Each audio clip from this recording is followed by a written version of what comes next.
There was an old man from Pacifica who tried to do something very difficult. He spent all his time inventing a rhyme, extolling the pier in Pacifica. From children's story time to published authors, from poetry to digital stories. It's Pacifica's annual Wave of Literature, Lit Wave, here on Pacifica Currents.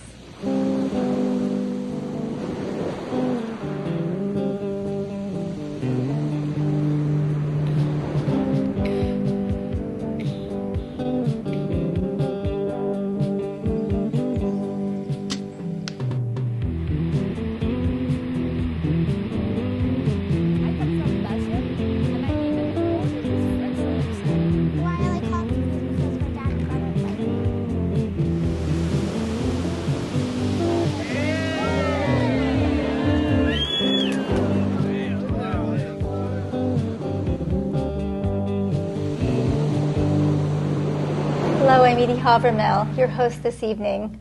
Tonight's topic is Lit Wave.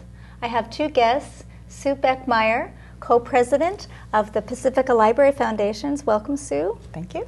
And Gail Benjamin, library assistant at Pacifica Libraries. Welcome, Gail. Thank you.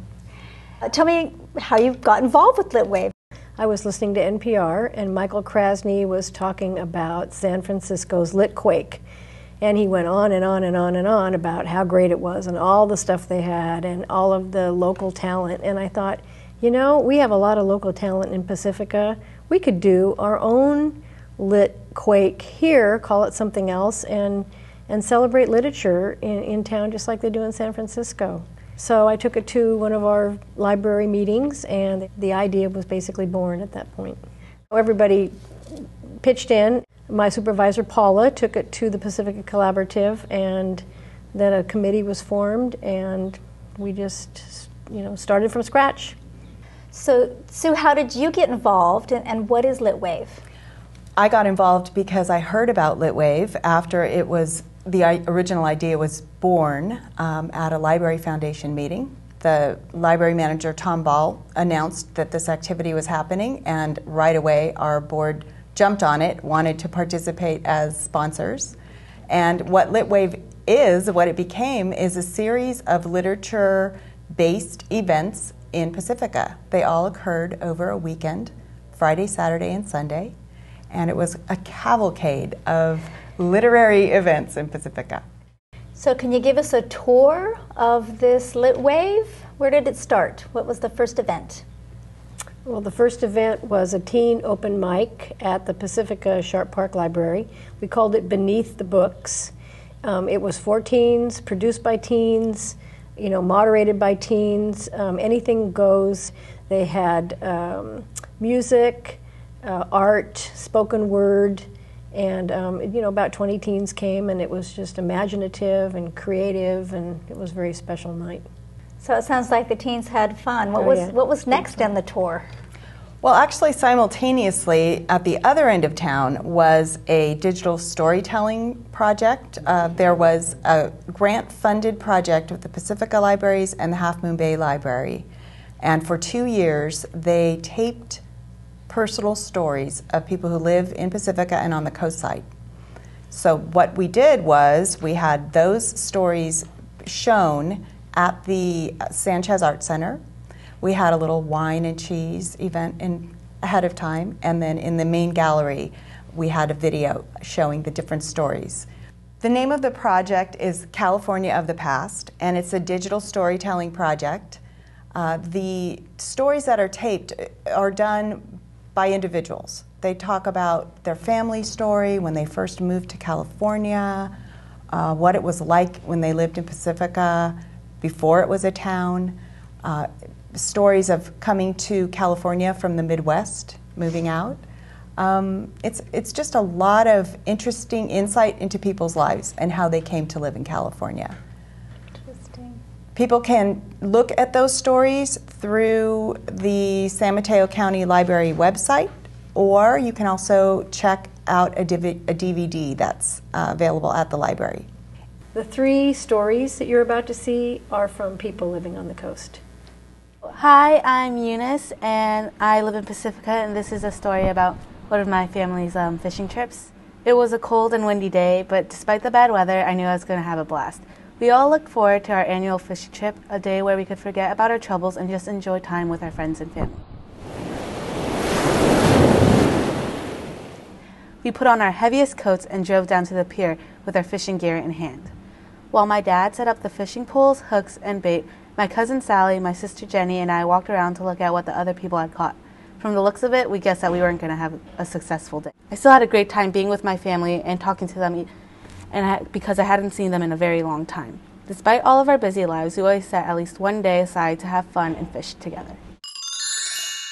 My name is Helen James, and I'm planning to tell you about how I found a house in Pacifica.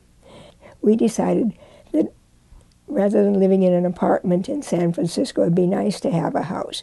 We looked up and down the peninsula all around San Francisco.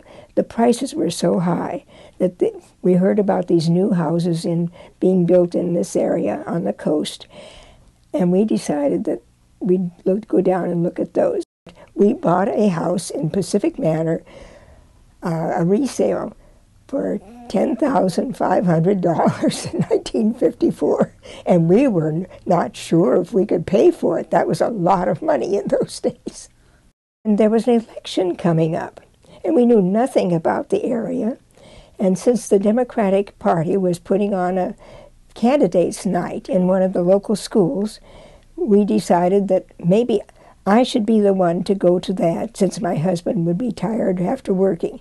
And he was willing to look after the 4 little children while I went to the meeting. And I looked up, and here was this marvelous, imposing woman with a large hat and very commanding but friendly manner. And she said, "You know, we don't have a secretary. Would you be our secretary?" So I became the secretary to the Democratic Party for that year. So that was how I got started volunteering in Pacifica, and it's been going on ever since. But Pacifica is built on volunteers anyway, and many, many people have helped to build this city to what it is. Once in a while, we do have snow and ice in Pacifica. We've had more than a couple. We've had, I'd say, about 4 or 5 that I can recall, dustings of snow in Pacifica. And people's pipes burst. Up until just about a couple of years ago, we still had a pipe that we had wrapped, but we haven't had any of that cold weather that bad since. Angelo Giannini, 86. No, 89. 88. Huh? 88. 88. I'm Eileen Giannini. I'm 86. My father had an Italian restaurant here in Half Moon Bay, right on Kelly Avenue. He fed an awful lot of people. He was a hell of a cook. I wish I'd have learned how to cook off him. The high school and the grammar school were all combined. That's the whole school, yeah. It's on Kelly Avenue. J.L. Carter was the principal. He's right here in the picture. The streets on Half Moon Bay were dirt, and on 4th of July they had racing on Johnson Street, right behind the IDS hall. Horse racing. Yeah. Horse racing, yeah. Wow. Yeah, my father used to make his own whiskey, and he'd sell it by the gallon. And I wish I'd have learned how to make it from him, because boy, he was good at it, but I never did learn how. His mom was born here too, so she was one of the Spanish grant. Francisco Gonzalez, which would have been his great-grandfather, was married to Carmelita Miramontes. He had a big family, his uncles and aunts and everybody, you know. So he's a real native. Yes. My family came from Ireland, so I'm a California native, that's all. I fell in love with him. I measured him for a pair of cowboy boots. I was working in a saddle shop, and I ended up marrying him. They didn't fit, by the way. The boots didn't fit. And I still got the boots. Yeah, we do. You still got the boots. What's our tour starting on Saturday? Well, we already had something for teens and something kind of for adults. So Saturday morning was musical story time at the Sanchez Library. It's an activity that involves library staff and volunteers. We read books, we sing songs, and little kids and their parents sing and dance. We did a special musical story time for Lit Wave. Baby beluga in the deep blue sea, swim so wild and swim so free. Heaven above and the sea below, and the little white whale on the go. Baby beluga, is the water warm? Is your mother home with you? So happy, way down yonder where the dolphins play, the way they dive and splash all day. The waves roll in and the waves roll out. See the water squirting out of your spout. Roll out, come on, baby beluga, baby beluga. Sing your little song, sing for all your friends. We like to hear you. When it's dark and you're home and fed, curled up snug in your water bed. Good night, little whale, good night.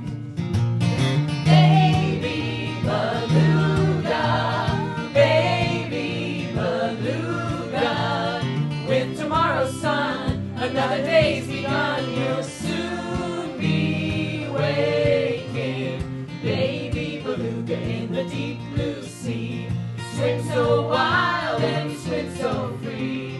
Heaven above and the sea below, just a little white whale on the go. Just a little white whale on the go. So musical story time was a great way to wake up. What was the next wave of literature? The next thing that happened with Lit Wave was a wave of words, a family celebration. It involved children writing poems, writing riddles. Jonathan Harris, who's a teacher from Ocean Shore School, was there. The event was coordinated by Pacifica School volunteers in collaboration with the Pacifica School District. And it was a great activity for kids and families. Before we see some footage from the event, we have an interview with Christine from Pacifica School Volunteers. PSV is a local nonprofit organization that recruits and trains and places community members into our public schools, kindergarten through high school. Our focus is helping children achieve academic success, but we're particularly focused on literacy and helping children to become avid readers and writers. Hi, I'm Christine Thorstensen, Executive Director of PSV, Pacifica School Volunteers. From the very beginning of PSV, one of our major focus has been the area of literacy and making sure that children can read and write successfully. And so that's why we are so excited to be part of Lit Wave, Pacifica's first literary celebration, and in particular today's event, Wave of Words, that's taking place here at Vallemar School. Wave of Words is a great opportunity for kids to meet local authors, explore the world of literature, create their own works, and then be able to stand up in front of a live audience and share those. Pacifica School Volunteers was an organization that was started about 15 years ago when some concerned parents recognized that our schools needed extra help. We have volunteers who come once a week, every week. We have volunteers who come once a month. And we do have opportunities for volunteers who only have time once a year to be part of the school. Anyone who has talents and interests and ideas that they'd like to share, we can pretty much find an opportunity in our schools between kindergarten and high school for all of our volunteers. This year, we've placed almost 100 people in our elementary schools, making a huge difference every day. Oh, his ears. His ears, okay. Okay, the cat fell down and broke his ears. Okay. Here, I'm gonna put. Let's see. Let's work on this, and maybe as we clap it and say it, a melody might come to us. Okay? You guys ready? Okay. You ready? Ready? So we add our. There was a crazy firefighter, and his name was Fred. He had a dog named Frog and a cat named Red. Now, this sounds like a chorus to me. How about you? So I see next on the wave was the Pacifica Poetry Forum. Yes, that was actually at a Grape in the Fog, which is a little wine bar in Rockaway Beach. It's one of the newest places in Pacifica, and it's a lot of fun to go to. The Pacifica Poetry Forum was with Anna Boothe. Tom Ekkens played some music. Everybody enjoyed it immensely, and had some really nice wine while they were enjoying the wonderful poetry. I bring you music. I cover cold creatures. To read me, you must step on me.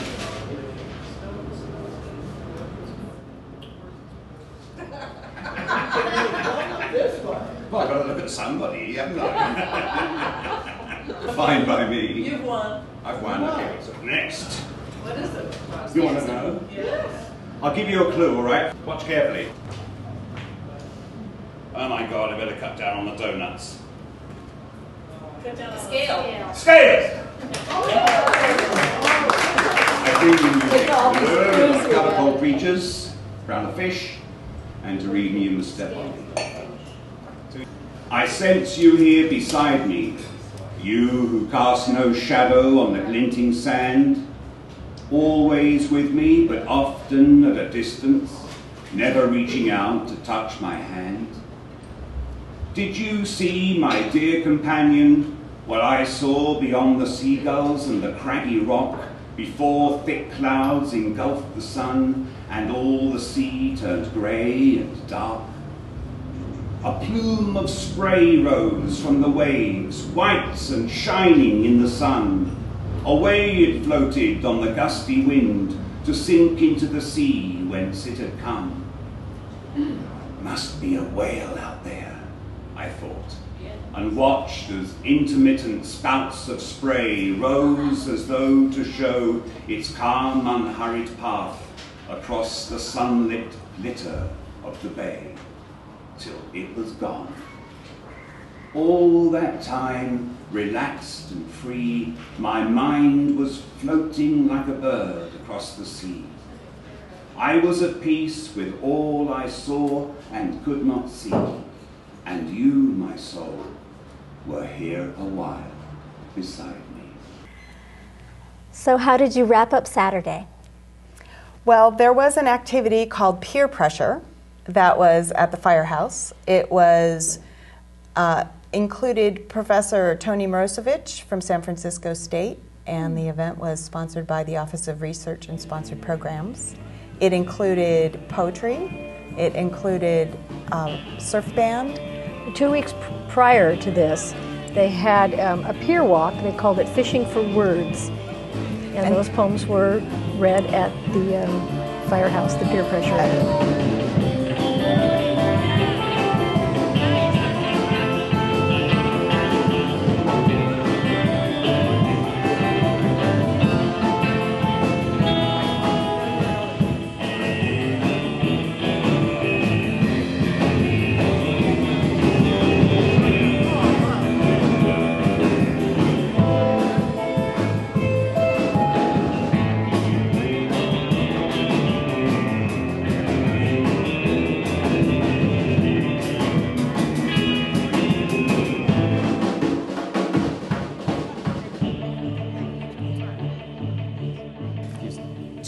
Per person is stenciled.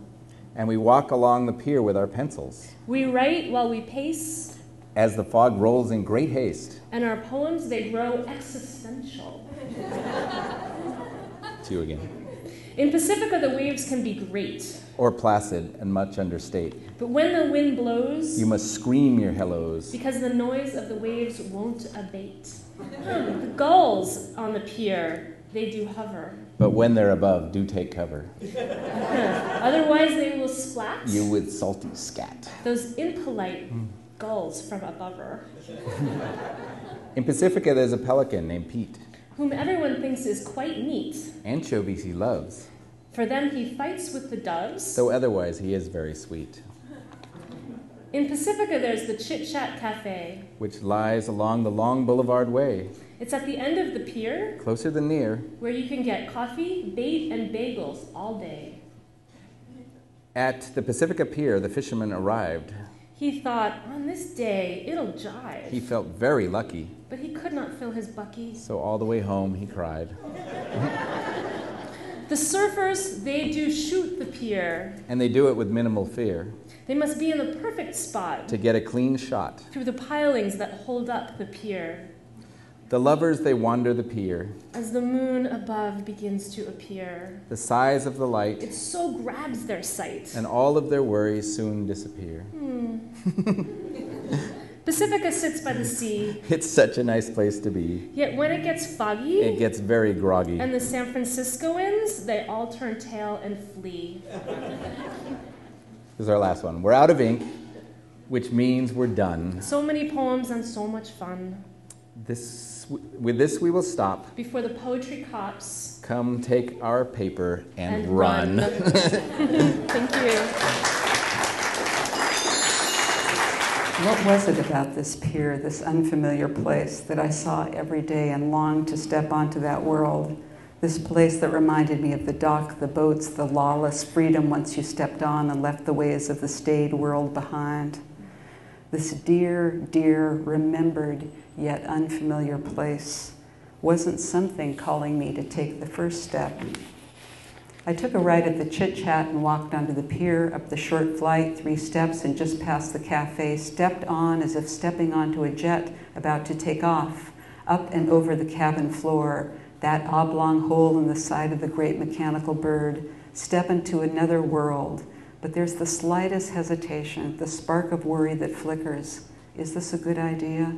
The small spike of resolve or surrender that follows, nudged by someone behind you who bumps you with their rolling bag. Oh, sorry, sorry. But really, get going. And then, just like that, you're on. I stepped onto the pier and went forward each time hoping to find something, someone that would make the day special, different than the rest, to be saved from something. I came upon a man holding a plastic baggie full of cooked pink shrimp, maybe his lunch, maybe bait, big tiger prawns, huge pink commas, and he takes one out of the bag and holds it up for the gulls circling above his head, who, seeing the offering, begin to stay stationary in the air and then drop down like helicopters on a mission, straight down, close but not close enough. So he throws the shrimp up, flings it skyward, and if a gull is adept enough to time it right, the gull catches it, and the man laughs, and when the gull misses it, the man laughs. He is having the best of times. He is extending an offering towards them, and then he goes one better, and he holds onto the shrimp like an extra digit until a gull descends and perfectly timed snatches it out of his fingers and lifts off, the pink hook out of his yellow bill, the red dot on the bill of the nose, the white and the gray, the blue sky. It's less a question of will than of control. I mean, look at that seagull up there. If it's just being thrown around by the lumbering wind, that's not really flying, is it? Because flying is an expression of free enterprise, and drifting is passively acting under the influence of something stronger.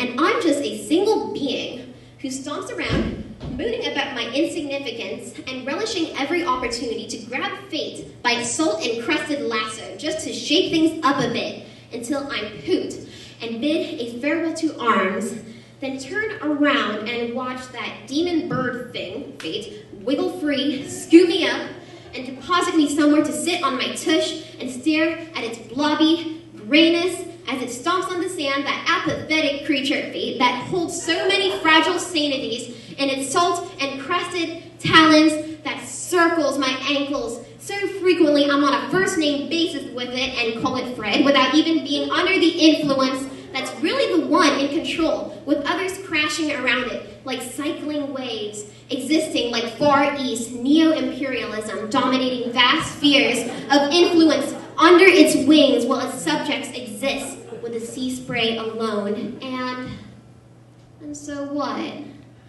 I'm still going to fly, whether or not I'll drift with the wind, actively passive, like a seagull under the moon, because sometimes the pointless enterprise becomes slightly justified when you find someone with enough control to lasso their fate.